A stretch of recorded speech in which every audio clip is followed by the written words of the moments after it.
All right, what's up, everyone? It is a Friday evening. It is hot. It has been hot all day. I have been at the Indiana State Fair all day. It's been stupid hot there. And while I've been there, the college football world, for whatever reason, has seemed to just change completely as we know it. And I wanted to talk about kind of what happened for those who do kind of follow college football but haven't really been able to keep up on it, or maybe they're confused as to what has happened, and kind of hopefully break it down and make it make sense for everybody that has been a huge fan of the sport and even follows the sport. So let's kind of break down what has happened over the last few hours and the last couple of days. So the last couple of days, we have had a Board of Regents meeting for the schools of Arizona. So you had the Arizona Wildcats. You've also had the ASU Sun Devils. Both meet together to basically make an ultimate decision of, are they going to leave the Pac-12 and are they going to move over to the Big 12 if this is the case? And that has actually been approved. That's basically just waiting for an official announcement. The Big 12 also vetted them and approved them, sent out an official invitation, basically just waiting for an actual more official announcement to come through, and that will probably come through within the next 24 to 72 hours, probably even as soon as tomorrow, if not tonight, potentially even as soon as Monday. We will never know. It's one of those, but the deal is happening. Utah has also been vetted and approved and also been extended an invitation to join the Big Ten as well. Not the Big Ten, the Big 12. You also have Oregon and Washington has been vetted and approved by the Big Ten, which that actually happened a few months ago. The Big Ten already kind of felt that out. They made sure that they were going to meet the requirements financially. They were going to basically be what they were looking for, which they are as far as academically and sports. And then a lot of it was just basically financial issues. Yes, Jay, Sam, and I already did this, but it's actually come to fruition. Stuff has actually changed, and I got educated as I was on my way home from work today. So basically what has happened through all of this is you have to look back at the Pac-12 in basically the early 2000s, when the Pac-12 was really more of a, not necessarily a powerhouse conference, but you had true powerhouse contenders. And that's true. We did speak it into existence, Jay. So you're right. It's us, Sam and I. We got the inside hookup. We just didn't want to tell y'all yet. But basically what had happened was a lot of the previous media deals that the Pac-12, the SEC, Big Ten, all of them had was you would get a certain amount of money, and then depending on how well you did merit-wise as far as winning, recruiting, basically how well you sold yourself, how well you build your brand, you would potentially earn more money. And for a long time, that was USC and UCLA. If we even look back at when USC, was contending against Texas for a national title, that was basically when USC was at its peak here in the last 15, 16 years. Then the Pac-12 got the deal that it's on currently that's about to expire, that everybody gets the same amount of the pie no matter what. Now, that's basically a slap in the face to USC and to Oregon, USC and UCLA, because now you're making the same amount of money no matter how well or how bad you do as compared to programs that you would honestly consider probably beneath you in Oregon State, Washington State, Cal, these programs that haven't been as successful over the last few years as USC and UCLA, or even historically have been as successful as USC and UCLA.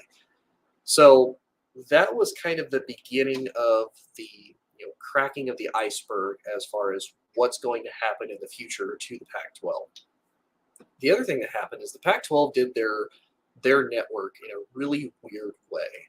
If you look at the Big Ten network, because they partnered with Fox and they had basically the agreements with Fox of when Fox goes to some of these cable providers like DirecTV, like Spectrum, Comcast, Fubo, all these different types of TV providers, basically they say, look, if you want Fox, if you want FS1, if you want the Big Ten network, if you want any of these channels, then you also have to accept this channel as a part of your program, and we're going to charge you for it, because if you want one, you have to buy them all. So they had leverage in that regard. Same with the SEC network, same with the ACC network, same with the Longhorn network, and it got distributed because, okay, well, we need these programs, we need these shows, this is what our consumers and our buyers want, this is what we're going to do. The Pac-12 decided they didn't need any partners. They didn't need ESPN. They didn't need Fox. They didn't need any of these guys to basically help partner and build their brand and distribute it out. So what did they decide to do?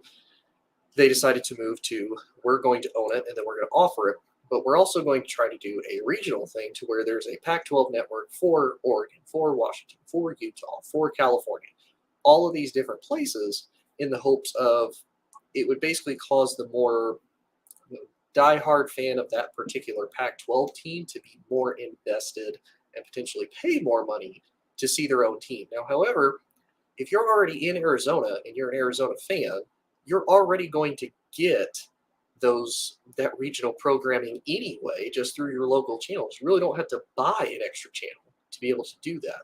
So, and Jay mentioned it, they did way too much. And they really did. They did way too much in the fact of they tried to basically sell themselves as really bigger than what they are. And they tried to sell themselves as, we're going to control this and try to create all of the money that we can to basically help ourselves. They were trying to get an SEC load with Pac-12 team. Exactly. And they should have went with the masses. Here's the other thing that also hurt the Pac-12, not only in the fact that they didn't really utilize their network in the way that they should with partnering with Fox, ESPN, or NBC, or even CBS. What they decided to do was they decided to wait. Now, what they also figured is that there was going to be more money than what there actually was.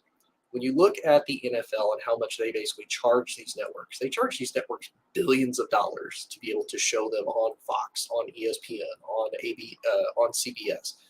They charge them billions of dollars because they can, and because these companies are going to pay for it because we, the consumers, want it, and it gives them a reason to also continue to drive up the prices for them and for their business. Now you kind of look at, okay, the Big Ten got their big deal done. So they're able to take a big portion of the pie because, again, if you have a lot of these emphatic fans, whether it's college football, whether it's college basketball, baseball, whatever the sport may be, there's a market and there's a TV market for it. So they get a big chunk of the pie.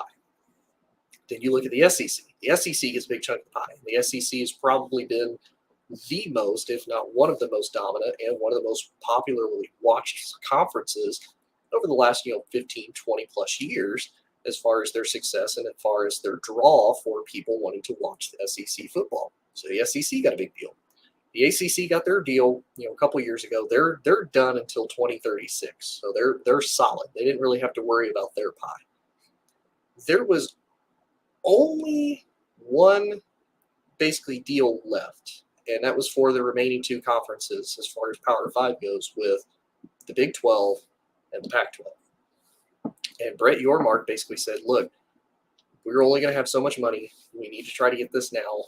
I'm not only losing Oklahoma and Texas, I'm bringing in 4 new teams. I need to create some type of stability for my conference and show this is where people need to come to, and I need to get this first before the Pac-12 does. The Pac-12 was under the assumption, no, there's an infinite amount of money. People will still pay to see us.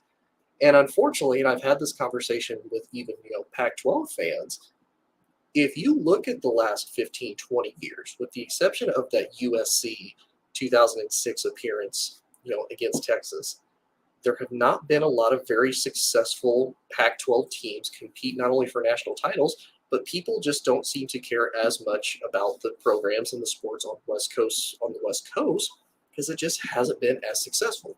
Not saying there's not fans, not saying there's not diehard fans that don't enjoy the product.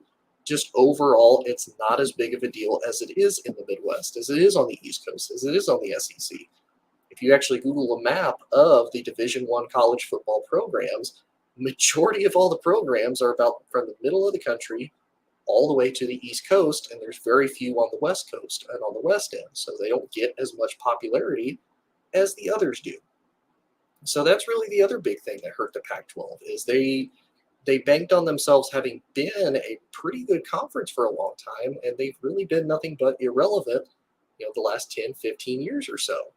And Jay, you actually bring up a good point of the Pac-12 also did horrible with their non-conference schedules. They did. They not only did terrible with their non-conference, they did terrible with their conference schedules. Of the fact of you would pick these 2 back-to-back road games in November against top 15, top 25 teams.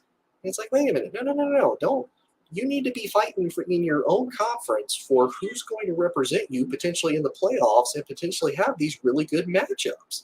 So, and like Jay said, with USC, Washington, and Oregon, they're pretty solid year in and year out, and they have been. USC, I would say, more recently with Lincoln Riley, Washington has been pretty consistent the last few years. They've been a pretty good top contending team, and then honestly, Oregon, if you look at 2009, like they've been one of the most consistent teams. Even competed for a national title not too long ago against Ohio State. And yeah, Utah, Arizona State, Colorado, UCLA, Cal, they were all, they'd have up and down years. Utah the last couple of years has won the Pac-12. Arizona State, I think, last year, if not year before last, had a really good year. Colorado was abysmal last year, but historically, ever since the 90s, has been pretty decent. And then UCLA on the up and coming with Chip Kelly as the coach. And then Cal also has been kind of down for the last few years. So there's a lot that has gone into the fact that the Pac-12 just did not set itself up very well, and also believe that there was going to be more money to be had. Not only that, they were banking on, okay, let's try to go to Apple and let's see if maybe we can test this whole, subscriber thing. Like, oh, well, maybe people will pay money to get their specific teams if they subscribe to the Pac-12 network via Apple TV. Maybe we can get money that way. Again, you'll get that through your diehard fans. You're not going to get that through your casual to, your East Coast, West Coast, Midwest, fans. That's kind of where the Pac-12 After Dark had a little bit of success, because for diehard college football fans, they were going to be watching it and they were going to be going along and it was going to be great. But because it was Pac-12 After Dark and you had, I would probably argue, about 60% of your fans already going to bed because they probably had to work the next day or go to school the next day, you were missing out on great players, on great games. And it's like, oh, you get to see the highlights if you even watch them, because if you care enough, because if it's not your team, you're probably not going to watch. So like Jay said, they were absolutely doing too much for, they were getting too big for their britches, to just be 100% honest with you. And at one point, because USC and UCLA bolted to the Big Ten, there was still kind of some hope that, okay, the Pac-10, Pac-12 could potentially be salvaged because they still had Oregon, they still had Washington, they still had Colorado, Utah, Arizona schools. There's still a chance they could be good. And Sam and I talked about this on Big Talk here on the ASAP network, and I've talked about it on other shows as well. There is still a potential that they could have done really well. They could have gone after San Diego State, not exactly a powerhouse football program. It's not going to create the same revenue, not going to bring the same type of swagger to the conference as USC and UCLA would, but it would keep them in the Southern California TV market deal. Unfortunately, San Diego State told the Mountain West Conference they were going to be leaving. I think they did kind of a feel with the Pac-12. The Pac-12 still didn't really have a media deal answer for them, which that was also part of San Diego State's entire reasoning for leaving is, okay, well, what type of media deal are we going to get? And they didn't go through with it. So the San Diego State goes back to the Mountain West. They didn't really look at Boise State, which kind of is crazy, because Boise State has been decent for the last 15, 20 years, at least consistency-wise, and representing the Mountain West Conference. They didn't go after the University of Las Vegas, which power-wise is not great, but you could have also leveraged, they were the only major college football program and could have been the only Power 5 conference with any type of an influence in the Las Vegas TV market, which is one of basically the few untapped markets left, because you look at the fact they have an NFL team. They're more than likely going to need an NBA team if the NBA does an expansion. They have a hockey team that has been successful. So college is like right there for the picking, and they could have taken it, and they didn't. And Jay asks, does the Pac-12 dissolve at this point? I think they do, because now you only have 4 schools left. You have Stanford, you have Cal, who, if they really wanted to join a conference, they could potentially join the Big Ten. Academically, they could. If I'm the Big Ten, I don't know if I would really I don't know if I would go for both. I would maybe go for Stanford because, again, the Big Ten's big fish that they're still trying to catch is Notre Dame. They're trying every way in the world trying to get hold of Notre Dame, and Notre Dame doesn't really seem interested. But, I've talked about it. Sam and has talked about it. Now that they're going to be moving to a 12-team college format playoff, they're going to be looking at conference champions first for not only now the Group 4, the Power 4, but the Group 5. So you're not going to have a lot of spots that are going to be open for a Notre Dame to hop in as an independent. Because you think about it, if the Big Ten has Michigan or Ohio State or USC or UCLA or Wisconsin representing the Big Ten, whoever comes in second in that is also probably going to get a playoff spot as far as a championship appearance game. Same with the second SEC team. If it's Alabama and Georgia for the SEC, if Georgia wins the SEC, Alabama doesn't, Alabama's going to get in and take one of those spots. So you maybe have one spot left to play around with, depending on if, say, Clemson and FSU have a good year. Maybe they compete for the ACC title. You could even potentially have another Big 12 team hop in there. Whoever wins the Big 12 and then whoever loses the championship, they get a vote in. So to me, Notre Dame almost has to come into a conference in order to even be remotely relevant. Then you look at Oregon State and Washington State. And Jay, to kind of answer your question, can you package Boise State, San Jose State, and Nevada and a couple others? I think honestly, what may happen to Oregon State and Washington State, because honestly, they're the people that get the short end of the stick out of everybody. Stanford and Cal, at least academically, have that going for them, and I think they have both pretty good, decent baseball programs, pretty good basketball programs. Football, they're hit and miss, like you mentioned. I think if you can get the Mountain West Conference to basically take Oregon State and Washington State, I think that could actually build kind of a decent conference and become basically the new Pac-12 or Pac or whatever they want to call it. But I think it's a decent thing for Oregon State and Washington State because now you go from a conference where they didn't really have a shot at winning. Like you can look at basically every single conference that's out there, and you're always going to have those teams they don't really have a chance of truly winning their conference in order to represent going to the playoffs. If you look at the Pac-12, Oregon State and Washington State is probably never going to win it and represent the Pac-12, especially with Oregon, with USC, with UCLA, with all of them. Same with Vanderbilt. Vanderbilt's probably not going to win the SEC. Neither is Kentucky. If you look at the Big Ten, Indiana's probably not going to win the Big Ten. Western is probably not going to win the Big Ten. So to me, those teams will probably have to go to the Mountain West in order to have any type of relevancy, in order to have any type of survival. There is talks that they could potentially go independent, which again, not a bad thing, but then you're going to be much like Notre Dame on the outside looking in because you're probably not going to schedule a lot of these big Power 5 teams of relevancy because now that these conferences are growing, these out-of-conference matchups are probably going to shrink pretty significantly. You're not going to have Michigan being able to beat up on like 4 MAC teams to start off the year 4-0, or same with the SEC. You're not going to be able to beat up the Sun Belt Conference in order to start out 3-0, and then you face your conference. You're going to have to face your conference, and you're going to have a decent resume if you want to get into the playoffs and vie for basically those last few spots that are going to be left. Now let's look at Oregon and Washington going to the Big Ten. Now, this is good for them because they are going to get more money. Now, the big thing that people are probably going to be a little bit shocked at is Oregon and Washington are not going to get a full share of that Big Ten media deal, especially these first couple of years. And Rutgers and Maryland actually had to deal with this a few years ago when they're first joining. They're going to get partial money from it, and then as the years go on, it's going to continue to ramp up. And then this will probably be reevaluated in about 6 years. I think this deal runs out about 2029, 2030. So we may or may not see something new happen in about 6 years down the road. But this helps them. It also helps the Big Ten in the fact of Big Ten went from primarily a Midwest conference to now they don't have to struggle as much with getting schedules figured out, getting teams kind of some travel help with USC having to potentially travel all the way to Maryland, having to travel all the way to Columbus, and back and forth and back and forth. Now They can bring in Oregon, they can bring in Washington, and alleviate a little bit of that. They also have some familiarity with some of the Pac-12 foes, and really the Big Ten rated.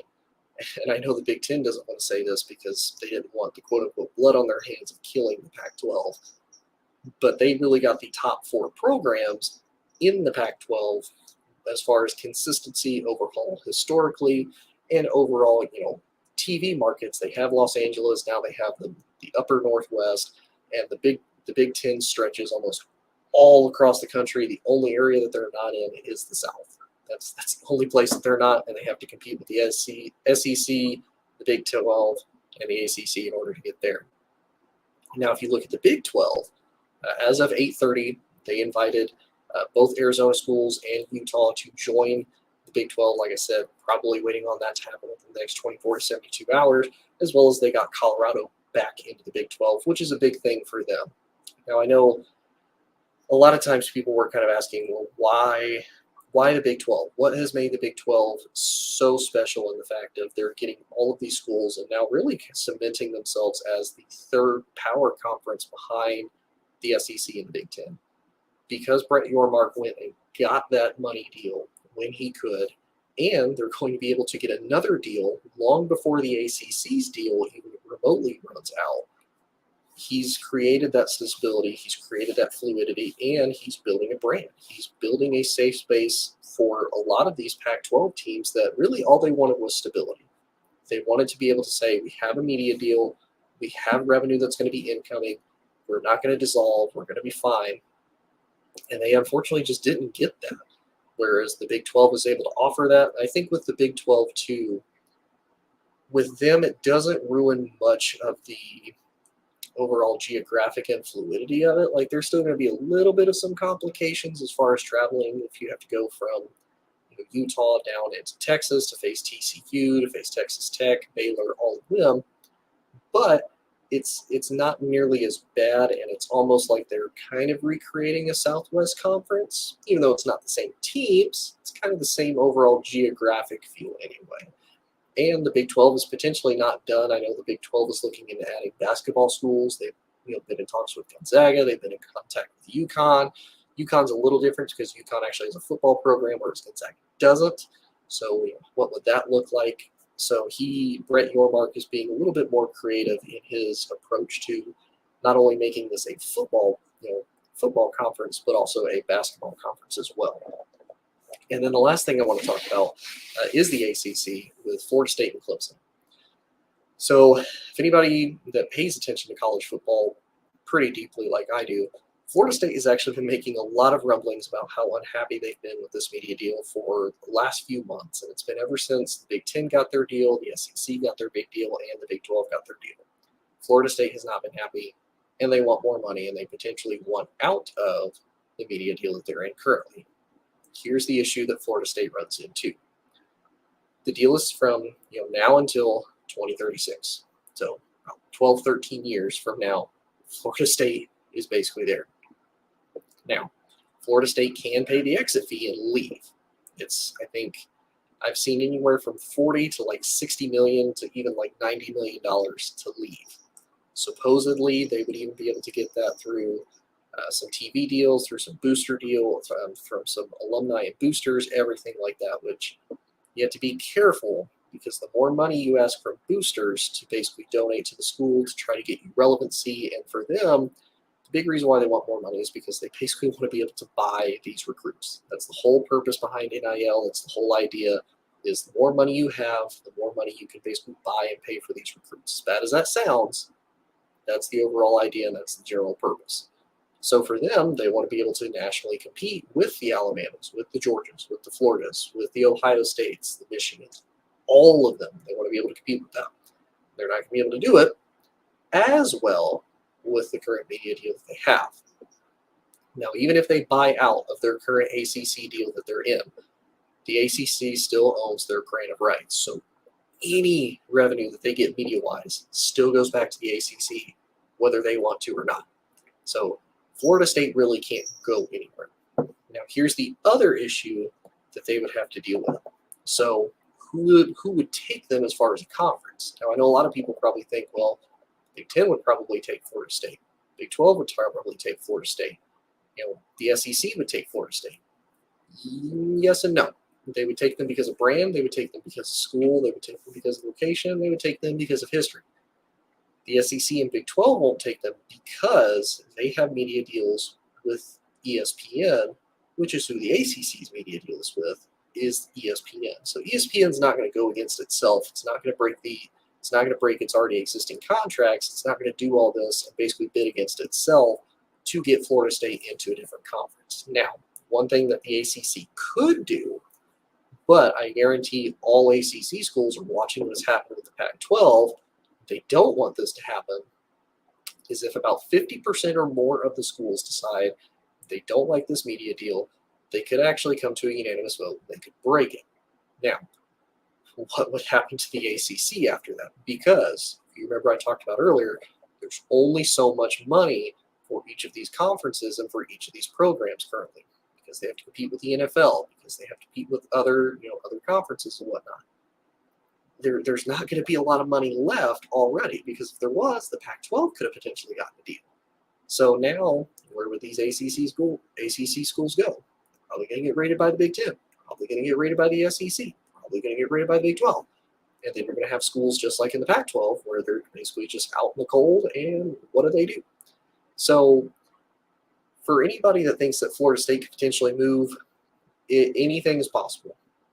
There's a lot of talks that they could potentially have legal teams going through, kind of combing through everything in talks with other schools. The UNC athletic director, and I believe president and chancellors as well, have mentioned they're not happy about Florida State making a lot of these rumblings, and it's really not smart business, because you agreed to this, you signed this contract, you agreed when all this came together to, yes, this media deal works for you, and now you're a little jealous because other people are getting more money than you. Well, you have to make do with what you've got, and you have to be able to compete and make do.